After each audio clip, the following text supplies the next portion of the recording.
सभी साथियों को नमस्कार।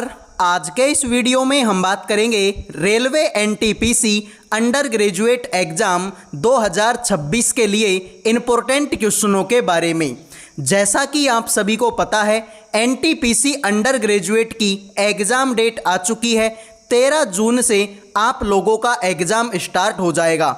आप सभी ने अपना अपना एडमिट कार्ड चेक कर लिया होगा और आपको पता लग गया होगा कि आपका एग्ज़ाम कौन सी तारीख को है और कौन सी शिफ्ट में है। तो एक बार मेरे भाई सारे के सारे स्टूडेंट अपनी अपनी एग्ज़ाम डेट मुझे बता दो, ताकि मुझे पता चले कि किस डेट के और किस शिफ्ट के ज़्यादा स्टूडेंट हमारे साथ में लाइव हैं। तो आइए शुरू करते हैं बेहतरीन सी क्लास को। सवाल तुम्हारे सामने, यदि ए का अर्थ भाग है, बी का अर्थ गुणा है, सी का अर्थ प्लस है, डी का अर्थ माइनस है, तो निम्नलिखित समीकरण में प्रश्न चिन्ह के स्थान पर क्या आएगा?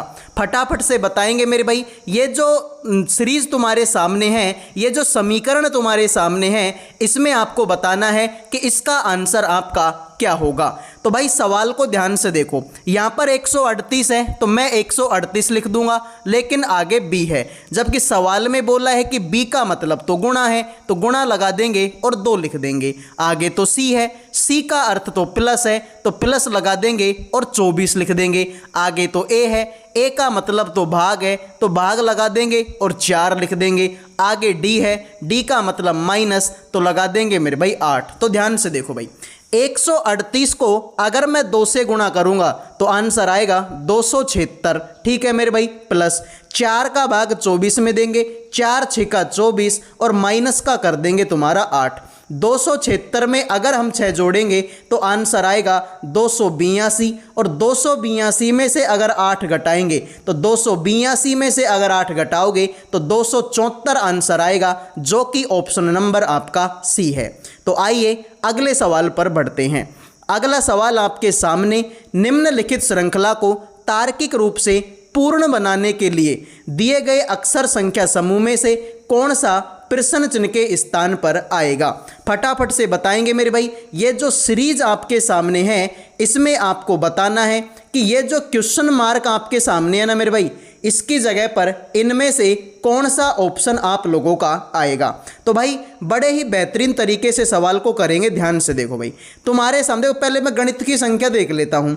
तुम्हारे सामने 6, तो 6 एकम 6, 6 दूनी 12, 6 तिया 18, 6 चौका 24। अब 24 के बाद में आएगा 6 पंजो 30। ठीक है भाई, 6 एकम 6, 6 दूनी 12, 6 तिया 18, 6 चौका 24, 6 पंजो 30। तो लास्ट में 30 आएगा। अब लास्ट में 30 आएगा, इसमें तो 28 है, तो ये तो गलत हो गया भाई। इसमें 32 है, ये भी गलत हो गया। इन दोनों ऑप्शनों में लास्ट में 30 है। अब अगर तुम सवाल को ध्यान से देखोगे, इसका शुरू का अक्षर क्या है? यू है। इसका शुरू का अक्षर क्या है? यू है। तो शुरू के अक्षर को तो देखने का कोई फायदा ही नहीं है, डायरेक्ट अगले अक्षर पे चले जाओ। तो यहाँ पर बीच का अक्षर आई है जो कि 9 नंबर पर, यहाँ पर के है जो कि 11 नंबर पर, यहाँ पर एम है जो कि 13 नंबर पर, यहाँ पर ओ है जो कि 15 नंबर पर। तो देखो 9 में अगर 2 जोड़ेंगे तो 11, 11 में 2 जोड़ेंगे 13, 13 में 2 जोड़ेंगे 15 और 15 में 2 जोड़ेंगे 17। 17 नंबर पर क्यों आता है? तो क्यों मेरे भाई आपके इसी ऑप्शन में है। तो जिन्होंने डी आंसर दे दिया उनका सही है, बाकी सभी का सवाल गलत हो चुका है। आइए मेरे भाई लाइक सब्सक्राइब कर दीजिए। ध्यान से देखो, वीडियो में आगे बढ़ने से पहले जो भी स्टूडेंट रेलवे एनटीपीसी एग्ज़ाम 2026 की तैयारी कर रहे हैं, उन सभी के लिए जीके का, रीजनिंग का, मैथ का और करंट अफेयर का चारों सब्जेक्टों का पीडीएफ तैयार कर दिया केवल 100 रुपये में। 100 रुपये में आपको चारों सब्जेक्टों के इम्पोर्टेंट आपको क्वेश्चन मिलेंगे, साथ में उनका सॉल्यूशन भी आपको दिया जाएगा। यानी कि मेरे भाई क्वेश्चन होगा, उसके ऑप्शन होंगे और फिर उनका डिटेल में आंसर आपको दिया जाएगा। इस तरीके से मेरे भाई चारों सब्जेक्टों के इंपॉर्टेंट क्वेश्चन मिलेंगे। सारे के सारे वो क्वेश्चन होंगे जो आपकी एग्जाम में छपने वाले हैं। साथ में मेरे भाई अगर आप इस पीडीएफ को पढ़ते हैं तो आप कम टाइम में ज़्यादा तैयारी कर पाओगे। बहुत सारे बच्चे ऐसे होते हैं जिन्होंने अभी तक कुछ भी नहीं पढ़ा। अगर जिन्होंने अभी तक कुछ भी नहीं पढ़ा वो बच्चा भी अगर इस पीडीएफ को पढ़ लेगा तो मेरे भाई मैं ये मानता हूँ कि लगभग वो पेपर तो क्लियर कर ही देगा। तो मात्र 100 रुपये का पीडीएफ है। जिस भी बच्चे को चाहिए इस नंबर पे व्हाट्सएप मैसेज करके केवल 100 रुपये में चारों सब्जेक्टों का पीडीएफ आप ले सकते हो। ठीक है, तो नंबर तुम्हारे सामने है, उठाओ अपना मोबाइल और कर दो व्हाट्सएप पे मैसेज। अगला क्वेश्चन देखो मेरे भाई, अंग्रेजी वर्णमाला क्रम के आधार पर निम्नलिखित 4 अक्षर समूह में से 3 एक निश्चित प्रकार से समान हैं। इस प्रकार एक समूह बनाते हैं। कौन सा अक्षर समूह उस समूह से संबंधित नहीं है?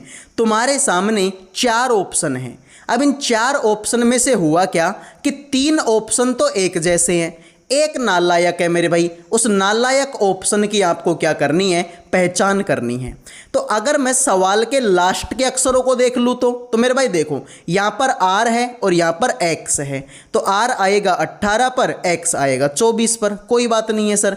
J आएगा 10 पर, P आएगा 16 पर, तो J आएगा 10 पे, P आएगा 16 पर। इसमें N और V है तो N आएगा 14 पर, V आएगा 22 पर। ठीक है, V आएगा 22 पर। इसमें B और H है, B आएगा 2 पर, H आएगा 8 पर। तो अब अगर तुम सवाल को ध्यान से देखोगे तो पता चलेगा 18 में अगर 6 जोड़ेंगे तो 24 होता है, 10 में अगर 6 जोड़ेंगे तो 16 होता है, 14 में अगर 8 जोड़ेंगे तो 22 होता है और 2 में अगर 6 जोड़ेंगे तो 8 होता है। इसमें भी 6 जोड़ दिया, इसमें भी 6 जोड़ दिया, इसमें भी 6 जोड़ दिया, तो इसमें हमने कितना जोड़ा है? 8। तो ये नालायक है मेरे भाई। तो सी आंसर जिन्होंने दे दिया उनका सही, बाकी सभी का गलत है। आइए अगले क्वेश्चन पर बढ़ते हैं। अंग्रेजी वर्णाक्रम के आधार पर दी गई श्रृंखला में प्रश्न चिन्ह के स्थान पर क्या आना चाहिए? तुम्हारे सामने ये सीरीज दी हुई है। इस सीरीज में आपको बताना है कि ये जो क्वेश्चन मार्क है इसकी जगह पर कौन सा ऑप्शन आएगा। तो भाई ध्यान से देखो, यहाँ पर U है जो कि 21 नंबर पर आता है, यहाँ पर R है जो कि 18 नंबर पर आता है, यहाँ पर O है जो कि 15 नंबर पर आता है और यहाँ पर L है जो कि 12 नंबर पर आता है। तो भाई देखो 21 में से 3 कम करेंगे 18, 18 में से 3 कम करेंगे 15, 15 में से 3 कम करेंगे 12 और 12 में से 3 कम करेंगे 9, 9 नंबर पर I आता है और I इसी ऑप्शन में है। तो जिन्होंने मेरे भाई सी आंसर दे दिया उनका सही है, बाकी सभी का सवाल गलत हो चुका है। आओ मेरे भाई तुम्हारे सामने ये सवाल है। सवाल ये है कि IJKLRS और मेरे भाई एक T और लिखो। पूरे सवाल में यहाँ पर भी T है, ठीक है मेरे भाई। तो इस सवाल में एक T और लिख लो, यहाँ पर भी T है तो एक T और लिख लो, ठीक है मेरे भाई। एक गोल मेज के परितः केंद्र की ओर अभिमुख होकर बैठे हैं। तो मेरे भाई ध्यान से देखो कितने आदमी हैं? आप बोलेंगे 3 आदमी, ये रहे 3, ये रहे और 1 ये रहा, तो कितने आदमी हो गए मेरे भाई? 7। तो एक वृत्ताकार मेज बनाओ पहले तुम। ये मैंने वृत्ताकार मेज बना ली, ठीक है मेरे भाई। ये मैंने क्या बना ली? एक वृत्ताकार मेज बना ली। अब इसमें 7 आदमी बैठाने हैं तो पहला बैठा दिया, दूसरा, तीसरा, ठीक है मेरे भाई, तीसरा, चौथा, पांचवा, छठा, सातवां। सबका मुंह केंद्र की तरफ है, कोई बात नहीं। इधर को जाएंगे सबका दायां हाथ आएगा, इधर को जाएंगे सबका बायां हाथ आएगा। अब तुम सवाल को देखो, तुमसे बोला कि मेरे भाई के दाईं ओर गिनने पर के और टी के बीच में 2 आदमी हैं। तो तुम्हारा जहाँ मन करे ना वहाँ तुम के को बैठा दो। तो मेरा मन किया कि मैंने के को यहाँ बैठा दिया। अब के दाएं गिने पर के और टी के बीच में 2 आदमी हैं। तो मेरे भाई के का अगर मैं दायां गिनता हूँ तो मेरे भाई देख लो टी को यहाँ बैठा दो। अब तुम देख लो मेरे भाई के ये रहा, टी ये रहा, इनके बीच में ये 2 आदमी बैठे हुए हैं। तो सर पहली लाइन आपकी क्लियर है। अब सवाल में ये भी बोला है कि जो टी है ना, टी एल के ठीक दाईं ओर बैठा है, तो एल को यहाँ बैठा दो, तभी तो एल का दायां टी बैठ जाएगा। तो ये लाइन भी सही है। फिर आगे तुमसे क्या बोला मेरे भाई कि एल के दाईं ओर गिनने पर एस और एल के बीच में 3 आदमी बैठे हैं। तो एल का अगर मैं दायां गिनूंगा तो एस और एल के बीच में 3 आदमी हैं, तो एस को यहाँ बैठा दो। ये रहा एस, ये रहा एल, इनके बीच में ये 3 आदमी बैठे हुए हैं। क्लियर मेरे भाई? तो ये लाइन भी क्लियर है। फिर आपसे क्या बोला कि जो जे है ना, जे आर के ठीक दाईं ओर बैठा हुआ है, तो आर को यहाँ बैठा दो, तो आर का दायां कौन बैठेगा, आर का दायां आपका जे बैठेगा। तो सारे आदमी बैठ गए, एक आदमी बच गया, कौन सा, आई, तो आई को यहाँ बैठा दो। अब तुमसे क्या बोला, आई के दाएं चौथे स्थान पर कौन बैठा है, तो मेरे भाई ध्यान से देखो, ये तुम्हारा क्या है, ये तुम्हारा आई है, इसका दायां पहला, दूसरा, तीसरा और चौथे स्थान पे कौन बैठा हुआ है, जे। तो जिन्होंने भाई बी आंसर दे दिया उनका सही है, बाकी सभी का ये सवाल गलत हो चुका है। तो जिन्होंने बी आंसर दे दिया है उनके मजे हो गए, बाकी सभी का सवाल गलत है। जिनको समझ में आ गया ठीक है, जिनको नहीं समझ में आया एक बार वीडियो को थोड़ा पीछे लेके देख लेना, मैं गारंटी देता हूँ आपके समझ में आ जाएगा। सवाल कथन और निष्कर्ष का है। तुमसे बोला कुछ राजा ड्रिल हैं और सभी क्लैप आपके ड्रिल हैं। तो मेरे भाई ध्यान से देखो कि कुछ राजा हैं, तो ये मेरे भाई राजा का गोला हो गया। अब कुछ राजा हैं जो कि आपके ड्रिल है, फिर बोला सभी क्लैप आपके ड्रिल है, तो जितने भी क्लैप है ना वो किसके अंदर आएंगे, ड्रिल के अंदर आएंगे। अब पहली लाइन देखो, पहली लाइन में आपसे क्या बोला है, तो पहली लाइन में क्या बोला, कुछ राजा क्लैप है क्या, मेरे भाई ये किसका गोला है, सर ये राजा का गोला है।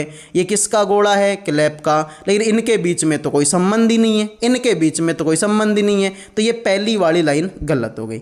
फिर बोला सभी ड्रिल क्लैप है क्या, अब जितनी भी ड्रिल है वो क्लैप है क्या, नहीं मेरे भाई, सवाल में तो क्या बोला था कि सभी क्लिप ड्रिल है, सभी क्लिप है ना वो ड्रिल है, जबकि यहां पर क्या बोला है कि सभी ड्रिल क्लिप है, तो उल्टा बोला है भाई। यहाँ पे तो क्लिप से कहाँ गया था, ड्रिल पे, जबकि यहाँ पर ड्रिल से क्लिप पे जाए तो उल्टा बोल दिया, तो ये भी गलत हो गया। तो न तो एक और न ही दो, कोई सा भी हमारा अनुसरण नहीं करता है। उम्मीद करूंगा ये सवाल भी समझ में आ गया होगा। अगले क्वेश्चन को चेक करो भाई, उस समुच्चय का चयन कीजिए जिसमें संख्याएं उसी तरीके से संबंधित है जिस तरीके से निम्नलिखित समुच्चयों की संख्याएं संबंधित है। बताइए भाई इस सवाल का आंसर आपका क्या होगा। तो भाई सीधी सी बात है, सवाल बिल्कुल आसान हो जाएगा। ये देखो मैंने आपको एक तरीका बताया था जिसमें मैंने आपको बोला था कि छोटी छोटी संख्याओं से मिलकर बड़ी संख्या बनती है। अरे भाई बूंद बूंद से घड़ा भरता है ना, बिल्कुल सर भरता है। तो भाई देखो यहाँ पर कितना है 5, तो 5 का दुगुना कर दो, 5 का दुगुना कितना हो जाए 10 हो जाएगा।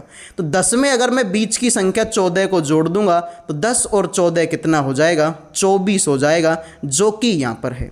फिर यहाँ पर मेरे भाई कितना है 3, तो 3 का दुगुना कर दो, 3 का दुगुना हो जाएगा 6, और 6 में अगर मैं ये 10 जोड़ दूंगा तो 10 और 6 कितना हो गया, तुम्हारा 16 हो गया, जो कि यहाँ पर है मेरे भाई।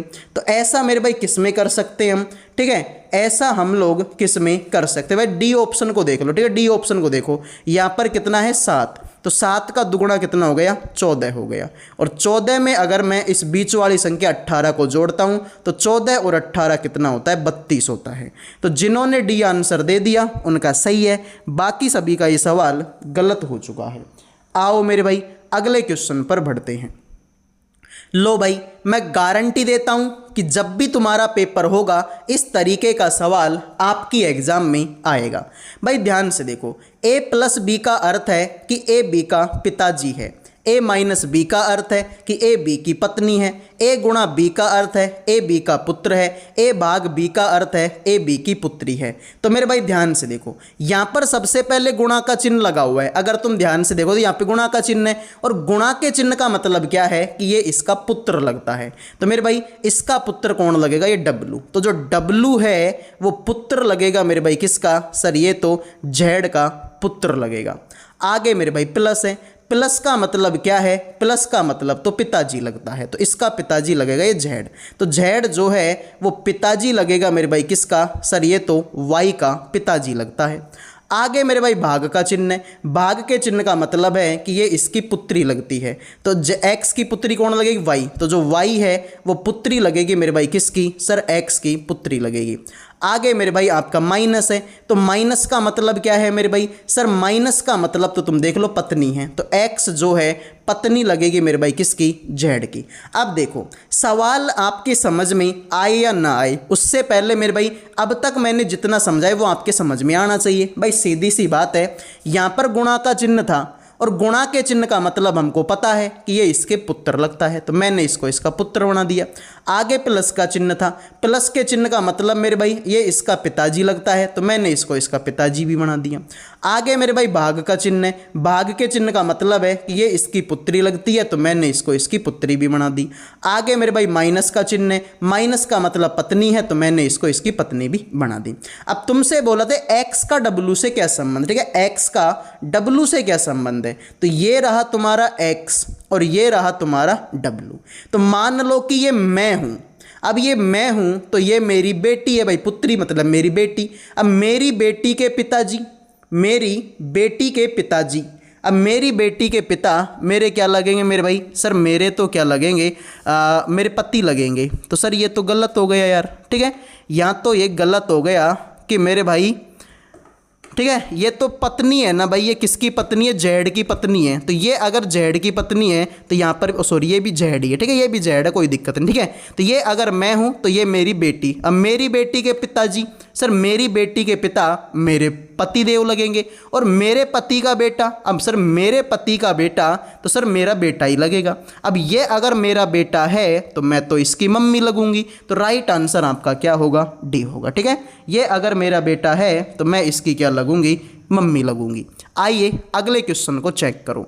लो मेरे भाई ये भी उसी तरीके का सवाल है, same to same, same ditto सवाल।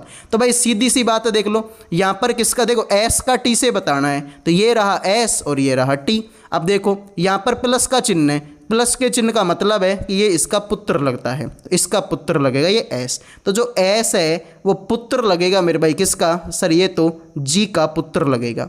आगे मेरे भाई ये एंड है, एंड का मतलब पिताजी लगेगा, तो मेरे भाई जो जी है वो पिताजी लगेगा मेरे भाई किसका, सर ये जे का पिताजी लगेगा। आगे मेरे भाई हैज है, हैज का मतलब बहन लगती है, तो मेरे भाई इसकी बहन लगेगी ये जे, तो जो जे है वो बहन लगेगी मेरे भाई किसकी, सर ये तो के की बहन लगेगी। आगे मेरे भाई गुणा है, तो गुणा का मतलब पत्नी है, तो लो मेरे भाई के जो है पत्नी लगेगी मेरे भाई किसकी, टी की। तो मेरे भाई फिर से वही काम करेंगे, ठीक है, फिर से वही काम करेंगे कि मान लो कि ये मैं हूं, अब अगर ये मैं हूं तो ये मेरी पत्नी है। अब मेरी पत्नी की बहन, सर मेरी पत्नी की बहन तो मेरी साली लगेगी, मेरी साली के पापा सर मेरे ससुर लगेंगे, मेरे ससुर का बेटा, सर मेरे ससुर का बेटा तो मेरा साड़ा लगेगा। अब मेरे ससुर का बेटा अगर मेरा साड़ा है तो साड़ा तो ऑप्शन में है नहीं, तो साड़ा ऑप्शन में है नहीं तो पत्नी का भाई तो है। अरे साड़ा कौन लगता है, पत्नी का भाई तो लगता है, तो साड़ा बोलो चाहे पत्नी का भाई बोलो, बात तो एक ही है। तो राइट आंसर आपका डी होगा। लाइक और सब्सक्राइब कर दीजिए, लाइक सब्सक्राइब करने का कोई पैसा नहीं लगता। लो मेरे भाई इस तरीके के सवाल 100% गारंटी के साथ में आपके पेपर में पूछे जाएंगे। तो भाई ध्यान से देखो, 7 बॉक्स तुम्हारे सामने हैं, U V W X E F और G एक के ऊपर एक रखे गए हैं, लेकिन ज़रूरी नहीं कि वे इसी क्रम में रखे गए हों। तो मेरे भाई ध्यान से देखो, तुम्हारे सामने 7 बक्से हैं, 1 2 3 4 5 6 7 बक्से हो गए। तुमसे बोला कि जी के नीचे केवल 2 बक्से हैं, तो मेरे भाई जी को यहाँ बैठाओ, जी के नीचे ये 2 बक्से हो जाएंगे। फिर तुमसे क्या बोला कि वी के ऊपर केवल 1 बॉक्स है, तो वी को यहाँ बैठाओ ताकि इसके ऊपर केवल 1 बॉक्स हो। फिर तुमसे बोला वी और यू के बीच में तो 1 बक्सा है, तो यू को यहाँ बैठा दो ताकि वी और यू के बीच में 1 बक्सा हो सके।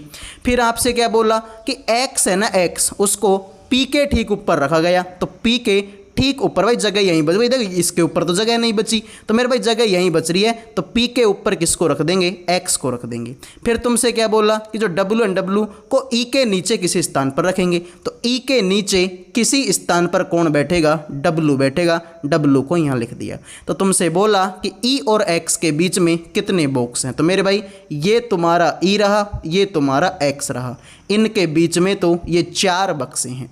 तो जिन्होंने मेरे भाई 4 आंसर दे दिया उनका सही है, बाकी सभी का ये सवाल गलत हो चुका है। उम्मीद करूंगा मेरे भाई ये सवाल आपके समझ में आ गया होगा। तो सभी से रिक्वेस्ट है वीडियो को लाइक और चैनल को सब्सक्राइब कर दीजिए। अगले वीडियो में मिलेंगे। जय हिंद, जय भारत।